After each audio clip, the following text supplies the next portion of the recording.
Hello nursing officer, Shivangi nursing academy selection factory के online platform में आप सभी का हार्दिक स्वागत है, अभिनंदन है।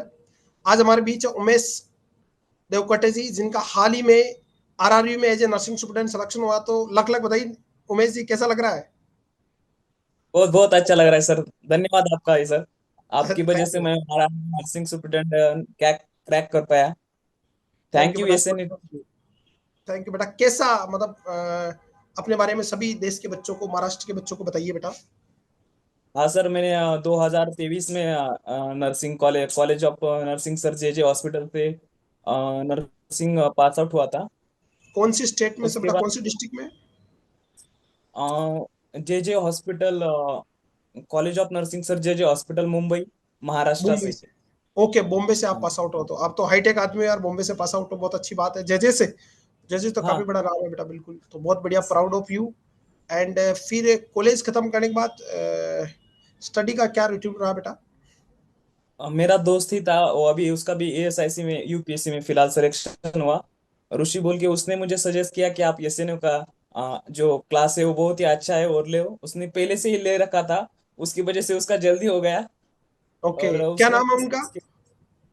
ऋषि डोके है सर। ओके, रुचि। ओके। तो थैंक यू, उसका बहुत बहुत धन्यवाद डियर। उसने आपको अच्छा सजेशन दिया। आज उसके साथ साथ उसने तो अपने सपने पूरे किए, डेफिनेटली आपने अपने भी सपने पूरे किए, और उसने अपने साथ साथ आपके भी सपने पूरे कराने में मदद करी है। उसका बहुत बहुत धन्यवाद बेटा, गॉड ब्लेस हिम। एंड फिर कॉलेज खत्म होने के बाद आपका क्या रूटीन रहा? जैसे आपको पता चला कि ऐसा ज्वाइन करना चाहिए आपके फ्रेंड के कहने पे, इसलिए कहता हूँ अच्छा फ्रेंड बनाओ, वो आपको अच्छा सजेशन देगा, वो भी सक्सेस होगा और आपको भी सक्सेस करने में मदद देगा। मैं सभी बच्चों से यही कहता हूँ। एंड तो फिर आपका पढ़ाई का क्या रूटीन रहता था बेटा? सर मैंने पढ़ा, उसके बाद मैंने लाइब्रेरी ज्वाइन की आपकी क्लास करने कम ज्वाइन करने के बाद लाइब्रेरी ज्वाइन की। और मैं अभी 1.5 साल से कंटिन्यू पढ़ाई कर रहा था। मैंने जी। पहले सारे अपने थ्योरी क्लासेस वगैरह जो थे एसएनए के, वो सारे थ्योरी कवर कर दिया। और उसके बाद मैं एमसीक्यू प्रैक्टिस वगैरह एसएनए के टेस्ट भी देता था। जी। वो उसको क्लास क्लास मतलब ऐसा था कि आप भी नर्सिंग सुपरिटेंडेंट हो, तो उसका मैं उसकी वजह से आरआरबी के लिए वो बहुत हेल्पफुल क्लासेस थी आपकी। बिल्कुल बेटा। मैं बेटा एम्स में भी नर्सिंग ऑफिसर रहा हूँ, आरआरबी में रहा हूँ, ईएसआईसी में रहा हूँ। तो आप कुछ भी हाँ पढ़ो, सब में हाँ हाँ। एसएनए का मैं कंटेंट पढ़ा सकता हूँ, क्योंकि सबका हमें अनुभव है डेफिनेटली। और ये फायदा भी मिलता है बच्चों को और हमें भी मिलता है, क्योंकि हम सब जगह काम किया, तो पढ़ाने का भी मजा आता है। उस लेवल का हम पढ़ा पाते हैं कि किस कंपटीशन एग्जाम में कैसा पेपर आएगा पूरा। और मैं तो अभी भी एग्जाम देता रहता हूँ। हाल ही में आरयूएचएस का एग्जाम दिया, टॉप किया एमएससी में। तो डेफिनेटली मेहनत करते रहते हैं हम कंटिन्यू। भी लास्ट 2024 में मैंने टॉप किया है, तो कंटिन्यू एग्जाम यस। मैं बेटा। तो आपका पढ़ाई का रूटीन यूँ था कि किस तरह से आप पढ़ाई करते थे? मतलब जैसे आपने थ्योरी पढ़ी, एमसीक्यू किए, फिर रिवीजन का क्या तरीका रहता था बेटा? रिवीजन सर, मैं रिवीजन के लिए प्रॉपर एक अच्छे से जो आपके आपने क्लासेस के जो नोट्स थे ना, उसको मैं जी। बहुत अच्छी तरह से मैंने उसको शायद अभी तक मैंने उसमें आरआरबी का पेपर होने तक 10 बार तो रिवीजन किया था उसका, नोट्स का ही सिर्फ। नोट्स हाँ। का रिवीजन किया, बहुत नोट्स बढ़िया बेटा। वो नोट्स बेटा सोना है, जितनी बार पढ़ोगे कुछ ना कुछ एनक्लेक्स की तरह नया मिलता जाएगा आपको। वो बड़े लगते हैं लेकिन वो बड़े काम के होते हैं बिल्कुल। शायद। बड़े होते वो बड़ा ही फल देते हैं डेफिनेटली। और आप आरआरबी में सेलेक्ट हुए, पूरे इंडिया के नर्सिंग ऑफिसर की ड्रीम जॉब मानी जाती है। मैं इवन सोचिएगा एम्स जोधपुर में 7 साल की सर्विस छोड़ के मैंने रेलवे ज्वाइन किया। इतना आप सोचो कितना इसका करेज होगा। उसमें आप सेलेक्ट हुए, मैं 7 साल की सर्विस छोड़ी है मैंने, ऐसा नहीं कि जॉब छोड़ के सीनियर नर्सिंग ऑफिसर की, और फिर मैंने रेलवे ज्वाइन किया एज ए नर्सिंग स्टूडेंट। तो डेफिनेटली अच्छी जॉब है, अच्छी सुविधा है रेलवे में। एम्स में तो है ही है, और भी इंस्टीट्यूट में अच्छी सुविधा है। Railway is better than other, I think, जहाँ तक मैं यस। सोचता हूँ। एंड आप पढ़ाई के साथ साथ कभी ऐसी निराशा से हुई, तब उसको कैसे मैनेज करते थे बेटा? सर ये मेरा ये मतलब 9th एग्जाम था। अब जी। तक के जो 8th एग्जाम थे उसमें सिर्फ मेरा लिस्ट में कभी नाम नहीं आया था। उसके वजह ओके। से मेरे फेल्यूर का बहुत ही एक्सपीरियंस है। अच्छा, वो वाली बात होगी, पापा कहते हैं बड़ा नाम करेगा, तो वो बड़ा नाम है इसे, जिसमें कम सीट है उसमें टॉप किया आपने। अच्छा, हम भाई छोटा बड़ा एग्जाम क्लियर नहीं करते, बड़ा एग्जाम ही क्लियर करते, वो वाला सीन हो गया आपके साथ। यस यस तो यस। डेफिनेटली कई बार निराशाएं भी आई होगी फेल होने के बाद, तो पढ़ाई छोड़ने का भी मन किया होगा।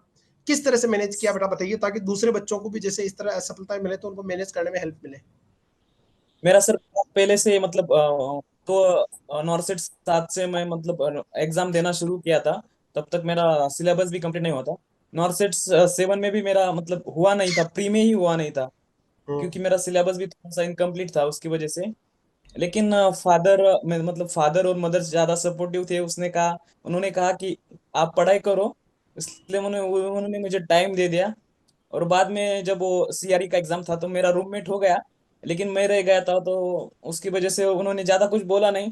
बोले ट्राई करो और 6 महीने, और ट्राई किया तो भी हो गया। बिल्कुल बेटा, ऐसे पेरेंट्स को भी बहुत बहुत धन्यवाद कि हमेशा बच्चे के साथ खड़े रहते हैं। आप 1.5 साल बहुत लंबा समय हो जाता तैयारी का, वो भी पास आउट यस होने के बाद जॉब के लिए फोर्स नहीं किया, वो भी बॉम्बे जैसे शहर से आप पास आउट हो, तो डेफिनेटली उनका बहुत बहुत धन्यवाद माता पिता का, मेरी तरफ से दो प्रणाम बेटा। एंड एसएनए का कंटेंट कैसा लगा आपका, क्या कहना है महाराष्ट्र के बच्चों को, क्या कहना है आपका? यस सर, एसएनए का कंटेंट मतलब हमें लगता है कि पहले पहले मेरे को भी लगता था कि आप मतलब आपकी जो एमएसएन, अपना जो एसएनए का एमएसएन है, वो बहुत ब्रॉड लगता है, लेकिन एक्चुअल में उससे ही क्वेश्चन आते हैं। वो मैंने देखा कि जब हमें कोई क्वेश्चन मतलब बाहर अटकता है, तो हमने एसएनए की जब नोट्स देखते हैं ना, तब उसका जवाब वो एसएनए में होता है, लेकिन हम उसे इग्नोर करते हैं। ये मेरे को बहुत ही समझ में आया है ये बात। बहुत बढ़िया बेटा। तो महाराष्ट्र के बच्चे, मुंबई के बच्चे, आपके कॉलेज के जूनियर सीनियर या देश के सभी नर्सिंग अफसर को आपका एक ही शब्द में क्या संदेश है कि अगर बड़ा एग्जाम क्रिएट करना है तो इंतजार तो करना ही है, क्योंकि सफलता एक दिन में नहीं मिलेगी, लेकिन एक दिन जरूर मिलेगी, और छोटे छोटे प्रयास करना, क्योंकि छोटी छोटी बातें और सिलेक्शन। लेकिन आपका क्या बेटा एक संदेश है सभी बच्चों को कि मतलब किस तरह से मैनेज करें जीवन को ताकि एक बेहतरीन एक जॉब पा सके, गवर्नमेंट जॉब? सबसे सबसे बड़ा तो मेरा तो ऐसा मानना है कि मेरा इतना इतना भी मेरे को ऐसा वो बोलते आईक्यू नहीं था, लेकिन मैं बहुत हार्ड वर्किंग था, मैं कंटिन्यूअसली पढ़ाई करता था।